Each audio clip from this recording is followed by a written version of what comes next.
பாரதிய ஜனதா கட்சி உலகத்திலேயே அதிக உறுப்பினர்களை கொண்டிருக்கிற கட்சி பாரதிய ஜனதா கட்சி. 10 கோடி உறுப்பினர்கள் கொண்டிருக்கிற கட்சி பாரதிய ஜனதா கட்சி. அப்படிப்பட்ட பெரிய கட்சியில் கடந்த 2ஆம் தேதி அன்றைக்கு மாண்புமிகு பிரதமர் திரு நரேந்திர மோடிஜி அவர்கள் உறுப்பினர் சேர்க்கை முகாமை தொடக்கி வைத்திருக்கிறார்கள். தன்னை உறுப்பினர் புதுப்பித்துக் கொண்டு இந்த உறுப்பினர் சேர்க்கை இயக்கமானது வர அக்டோபர் 15ஆம் தேதி வரலும் இந்தியா முழுவதும் நடைபெற இருக்கிறது.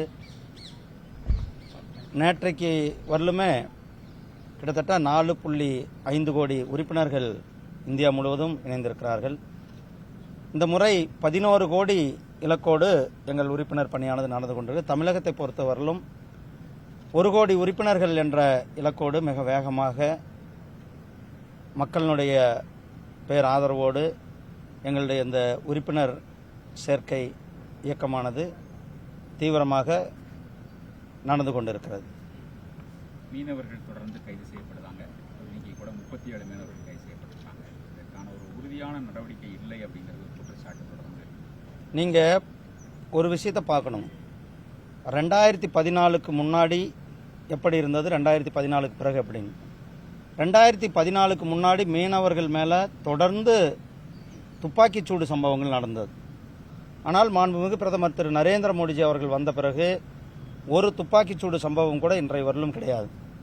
மீனவர்கள் கைது செய்து அவர்களை அழைத்து செல்லும் உடனடியாக மத்திய அரசாங்கம் தலையிட்டு, வெளியுறவுத்துறை தலையிட்டு அந்த மீனவர்களை நாம் பிடித்து மீட்டு கொண்டு இருக்கிறோம். தொடர்ந்து இது மீனவர்களை இன்னும் இதிலிருந்து அந்த எல்லை தாண்டுதல் இந்த பிரச்சனை எல்லாம் இல்லாமல் இருக்கிறதுக்காக மீனவர்களை ஆழ்பிடி மீன்கடலில் மீன் பிடிக்கிறதுக்கு ஊக்குவிக்கிறதுக்கு கிட்டத்தட்ட 1,30,00,000 ரூபாய் பெருமானம் உள்ள அந்த போட்டு கூட மத்திய அரசாங்கம் மாண்புமிகு பிரதமர் திரு நரேந்திர மோடி 60% சப்சிடி கொடுக்குறோம்.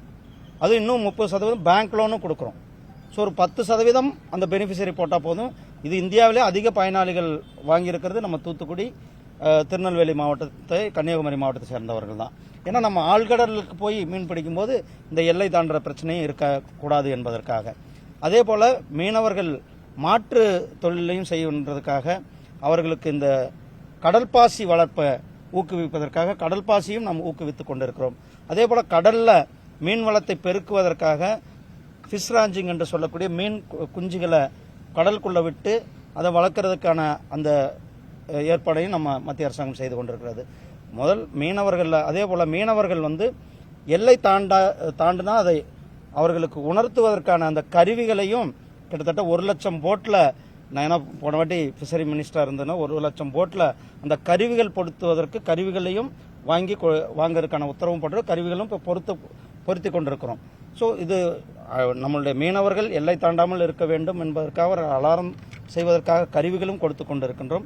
அதே நேரத்தில் அவர்களை ஊக்குவிப்பதற்கு ஆழ்கடல் எல்லாம் அதை மீறியும் கூட மீனவர்கள் எல்லை தாண்டி போகும்போது அவர்கள் கைது செய்யப்படுவதை நாம் உடனடியாக மத்திய அரசாங்கம், நம்மளுடைய பிரதமர் திரு நரேந்திர மோடிஜி அவர்களுடைய தலைமையில் இருக்கிற இந்த அரசாங்கம் உடனடியாக வெளியுறவுத்துறை மூலியமாக நாம் நம்மளுடைய மீனவர்களை மீட்டு கொண்டு வந்துவிட்டோம். சாதி மத பிரிவினையை தொடர்ந்து பாஜக ஊக்குவிக்குதா ஒரு கடுமையான குற்றச்சாட்டை திருச்சியில கனிமொழி நேற்று சொல்லியிருக்காங்க. அம்பானி அதானிக்காக மட்டும்தான் பாஜக அரசு செயல்படுதுன்னு சொல்றாங்க. தொடர்ந்து இது மாதிரியான குற்றச்சாட்டுகளை திமுக சார்பில் பேசிட்டு வராங்க. சாதி மதத்தை பத்தி நம்ம தமிழ்நாட்டில் பேசினா அது எப்படி இருக்கும்ன்ற நீங்களே பாருங்க. குறிப்பாக நம்ம திருநெல்வேலியில் இருக்கிறோம். ஜாதி பிரச்சனைகள் அதிகமாக நடக்கிற ஊர். தலித் மக்கள் இவங்க 50 வருஷமா ஆட்சியில் இருக்கிறாங்க, 50-60 வருஷமா ஆட்சியில் இருக்கிறாங்க. எங்கேயாவது இரட்டை சுடுகாடு இல்லாமல் இருக்கிறதா? எங்கேயாவது தலித் மக்கள் கோயிலுக்கு போகிற சூழ்நிலை இருக்கிறதா? இதெல்லாம் யார் காரணம்? திமுக அரசாங்கம் காரணம். நீங்கள் SC/ST ஹாஸ்டல், நான் SC கமிஷன் வைஸ் சேர்மனாக இருந்திருக்கேன். SC/ST ஹாஸ்டலில் அந்த மாணவர்கள் இருக்க முடியும்னு அக்கா சொன்னாங்க இல்லையா? ஒரு ஹாஸ்டல் போய் விசிட் பார்த்துட்டு சொன்னாங்கன்னா நல்லாயிருக்கும். முதலமைச்சர் என்னைக்காவது ஒரு ஹாஸ்டல் போய் பார்த்துருக்கிறாரா? அல்லது அந்த துறை சம்பந்தப்பட்ட அதிக அமைச்சர் எதையாவது ஹாஸ்டலில் போய் பார்த்துருக்குறாங்களா? இவங்கெல்லாம் இன்றைக்கி ஜாதியை பற்றி பேசுகிறது தான் வேடிக்கையாக இருக்கிறது, கேலிக்கூத்தாக இருக்கிறது. திருநெல்வேலி பார்லிமெண்ட் எலெக்ஷனில் அனிதா ராதாகிருஷ்ணன் ஜாதியை மட்டும்தான் பேசினார். பாருங்க, திருநெல்வேலி பாராளுமன்ற தேர்தலில் அனிதா ராதாகிருஷ்ணன் ஜாதியை மட்டும்தான் பேசினார். மேலப்பாளையத்தில் போய் மதத்தை மட்டும்தான் பேசுனாங்க. இவங்களுக்கு என்ன அடிப்படையில் ஜாதியும் மதத்தையும் பற்றி மதிப்புக்குரிய அன்புக்குரிய சகோதரி கனிமொழியோ பேசுவதற்கு என்ன நியாயம் இருக்கிறதுன்னு தெரியல எனக்கு.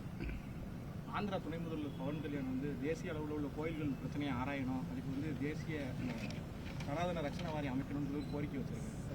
ரட்சண வாரியம் அமைக்கணும் அப்படிங்கிற ஒரு கோரிக்கையை முன் வச்சிருக்காரு. தொடர்ந்து வந்து பல்வேறு பிரச்சனைகளும் நடந்து வருது. இப்போ வந்து அதுக்கான சூழல் ஏற்பட்டிருக்கு அப்படிங்கிற வார்த்தையை சொல்லியிருக்காரு. இதை நாமளும் தமிழ்நாட்டில் பார்க்குறோம். அதனால தான் நம்ம தமிழ்நாட்டிலையும் சொல்கிறோம், கோயில்கள்ல இருந்து அரசாங்கம் வெளில வரணும் அப்படின்ட்டு.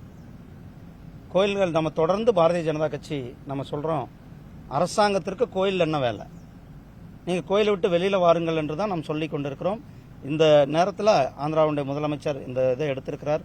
இது ஒரு தேசிய அளவில் இன்னும் விவாதித்து அதுக்கான தீர்வுகள் பார்ப்போம். மகாராஷ்டிரா தேர்தலாக இருக்கட்டும், மற்ற வடக்கு இப்போ அனௌன்ஸ் பண்ணக்கூடிய தேர்தலாக இருக்கட்டும், வரக்கூடிய கருத்து கணிப்புகள் அப்படிங்கிறது பாஜகவுக்கு சாதகம் இல்லாத ஒரு சூழல் இருப்பது போல காட்டப்படுகிறது. இந்த கருத்து கணிப்பெல்லாம் முழுமையாக பொய்யான ஒன்று.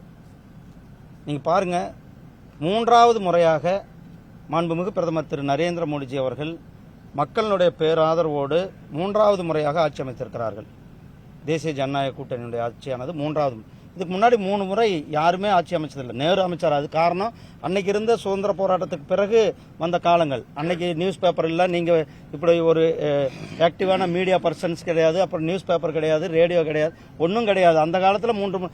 ஆனால் இன்றைக்கு இந்த இவ்வளவு ஆக்டிவான விஷயங்கள் மக்கள் தெரிந்து இன்றைக்கு 3 முறை தொடர்ந்து பிரதமராக இருக்கிறார்னா அது நம்மளுடைய பிரதமர் திரு நரேந்திர மோடிஜி அவர்கள் தான். மக்கள் அந்த அளவுக்கு ஆதரவு கொடுத்து கொண்டிருக்கிறார்கள். வருகிற இந்த 4 சட்டமன்ற தேர்தல், 4 மாநிலங்களுடைய சட்டமன்ற தேர்தலிலும் பாரதிய ஜனதா கட்சி மிகப்பெரிய வெற்றியை பெற்று எங்களுடைய அங்கே ஆட்சி வரப்போகுது. ஒரு கேள்வி சார், பாஜக தலைமையில் 2026 தமிழகத்தில் ஆட்சி அமையும்னு நேற்று நீங்க பேசுறீங்க. என்ன பிளான் அதுக்கு பின்னாடி இருக்கு? தமிழ்நாட்டில் அந்த மாதிரியான அரசியல் சூழ்நிலை எப்படி இருக்கு? சட்டமன்ற குழு தலைவரும் உங்க பக்கத்துல தான் இருக்காரு. என்ன பிளான்ல நீங்க ஏங்குறீங்க சார்? இந்த இப்போ ஆள் சேர்ப்பு முகாம் இதனுடைய தொடர்ச்சியா அந்த கருத்தா என்ன நினைக்கிறீங்க? நீங்க பாராளுமன்ற தேர்தலில் பாரதிய ஜனதா கட்சி கிட்டத்தட்ட எங்களுடைய கூட்டணி 18% வாக்குகளை நாங்கள் பெற்றிருக்கிறோம்.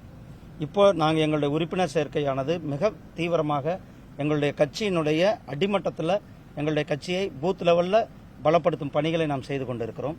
நிச்சயமாக எங்களுடைய தேசிய ஜனநாயக கூட்டணி பாரதிய ஜனதா கட்சியினுடைய தலைமையிலான கூட்டணி 2026 ஆட்சி பிடிக்க போகுது. ஏதாவது ஒரு திராவிட கட்சிகளோட கூட்டணி இருந்தா தானே அதற்கு சாத்தியம் இல்லாம. கூட்டணியை பொறுத்தளவுக்கெல்லாம் எங்களுடைய தேசிய தலைமை முடிவு செய்வார்கள். நாங்கள் எங்கள் இலக்கு எங்களுடைய 2026 எங்களுடைய கட்சி எங்களுடைய கூட்டணி ஆட்சியில் இருப்பதற்கான பணிகளை நாங்கள் தொடங்கி வேலை செய்து கொண்டிருக்கிறோம். நன்றி அண்ணா. 67க்கு அப்புறம் தானே திராவிடம். 67க்கு முன்னால 67க்கு அப்புறம் 50 வருஷம் திராவிடத்துல தானே இருந்துச்சு. அந்த 50 வருஷம் முடிஞ்சு போயிடும். எனக்கு தெரியாது திராவிட